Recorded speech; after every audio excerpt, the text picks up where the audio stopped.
एक व्यक्ति महात्मा बुद्ध जी के पास पहुंचता है और उनसे बोलता है कि हे भगवान बुद्ध, आप मुझे बताइए कि दुख क्या है और हमें दुख क्यों होता है और हम दुखी होने से कैसे बच सकते हैं। कृपया कर आप हमें यह विषय पर कुछ समझाइए। तब गौतम बुद्ध जी बोलते हैं कि चलिए मैं आपको समझाता हूँ इस चीज़ को, थोड़ा आपको मेरी तरफ ध्यान देने की ज़रूरत होगी। सबसे पहले मैं आपसे कुछ पूछता हूँ, आप उसका मुझे उत्तर दीजिए। वह व्यक्ति बोलता है जी पूछिए महाराज जी। महात्मा बुद्ध जी उससे पूछते हैं, अच्छा ये बताओ तुम्हारा बेटा है? वह व्यक्ति बोलता है हाँ मेरा बेटा है। महात्मा बुद्ध जी उससे बोलते हैं कि तुम्हारे भाई का बेटा है? वह बोलते हैं ऑफ कोर्स मेरे भाई का भी बेटा है। वह उससे बोलते हैं तुम्हारे पड़ोसी का भी बेटा होगा?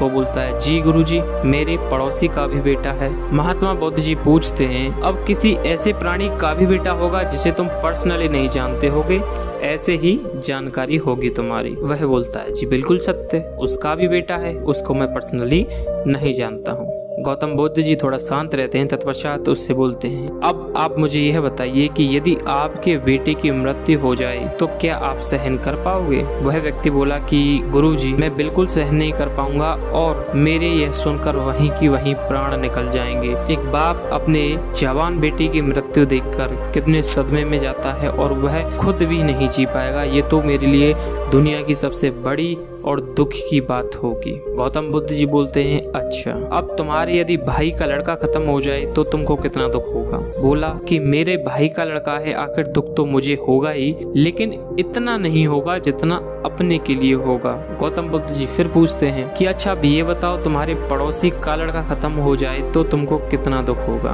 वह बोलता है पड़ोस में रहता है, पड़ोसी है, जानकारी भी है, तो उसका बेटा गुजर जाएगा तो उसको देखकर भी मुझे दुख होगा, लेकिन इतना नहीं होगा जितना कि मुझे अपने बेटे का दुख होगा। अब महात्मा बुद्ध जी पूछते हैं और जिस व्यक्ति को तुम नहीं जानते हो यदि उसका बेटा खत्म हो जाए तो तुमको दुख होगा? तब वह व्यक्ति कहता है कि नहीं, जिसको मैं जानता ही नहीं उसका बेटा यदि खत्म हो जाता है तो मुझे कदापि दुख नहीं होगा। गौतम बुद्ध जी अब उसे समझाते हैं कि तुम्हें अपने बेटे के मरने पर इतना दुख क्यों हुआ और दूसरे के बेटे के मरने पर दुख क्यों नहीं हो रहा है। इसका मेन कारण जो है वह यह है कि तुम्हें अपने बेटे से अटैचमेंट है, अपने बेटे से लगाव है और दूसरे के से कोई आपको मतलब नहीं है। चलिए मैं आपको और गहराई में समझाता हूँ। ऐसा बोलते हुए गौतम बुद्ध जी कहते हैं कि अब आप अपने बच्चे को यदि नदी किनारे खेलने के लिए ले जाएं तो क्या तुम्हारा बच्चा एक मिट्टी का घर बनाएगा वहां पर? वो बोला ऑफ कोर्स रेत होगा तो वहां पे मिट्टी का घर वो बनाएगा और उससे खेलेगा। बिल्कुल। अब सपोज करो कि तुम्हारे बच्चे ने एक बहुत ही सुंदर सा महल बना दिया है और उसे समुद्र की एक लहर आके मिट्टी में मिला देती है, तो क्या तुम्हारा बच्चा रोएगा? वह व्यक्ति बोला जी गुरुजी बिल्कुल रोएगा जब उसका घर टूट गया है तो। गुरुजी पूछते हैं कि महात्मा बुद्ध जी पूछते हैं कि क्या उसके साथ तुम भी रोओगे? तो वह व्यक्ति बोलता नहीं गुरुजी मैं नहीं रोऊंगा। मैं क्यों रोऊंगा भला? क्योंकि मुझे तो पता है वह मिट्टी का घर बना हुआ है, अब नहीं तो थोड़ी देर बाद उससे तो टूटना, अब नहीं तो थोड़ी देर बाद उसको तो टूटना ही है। तो महात्मा बुद्ध जी मुस्कुराते हुए कहते हैं जी बिल्कुल, जैसे तुम्हें पता है वह घर अब नहीं तो थोड़ी देर बाद टूटेगा ही, वैसे ही तुम सोच रहे हो अपने बेटे की तरह, जैसे तुम्हारा बेटा रो रहा है कि वह घर नहीं टूटना चाहिए था लेकिन उस घर का टूटना भी निश्चित था क्योंकि यह एक प्राकृतिक देन है। उसी प्रकार से इसी प्रकार तुम्हें भी ये समझना चाहिए कि हम किसके लिए दुखी हो रहे हैं। इसलिए हमें किसी से भी अटैचमेंट नहीं रखनी चाहिए, हमको नॉन अटैचमेंट रिलेशनशिप्स रखने चाहिए जिसकी वजह से हम दुख से बच सकते हैं। जिससे हमको जितना अधिक अटैचमेंट होता है हमें वह चीज़ वह वस्तु उतना ही दुख देती है। जब हम उससे जुदा होते हैं या जब वो वस्तु हमसे दूर जाती है तो हमको उतना ही दुख महसूस होता है जितना हम उससे लगाव रखते हैं।